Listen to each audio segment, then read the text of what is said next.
Nosso carro de boi conservado, 4 juntas de bois de primeira, 4 cangas, 16 cansis, encostados no pé da figueira.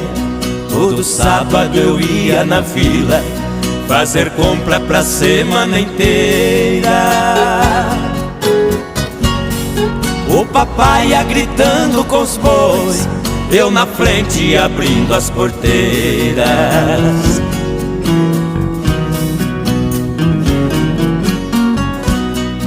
Nosso sítio que era pequeno, pelas grandes fazendas cercado, precisamos vender a propriedade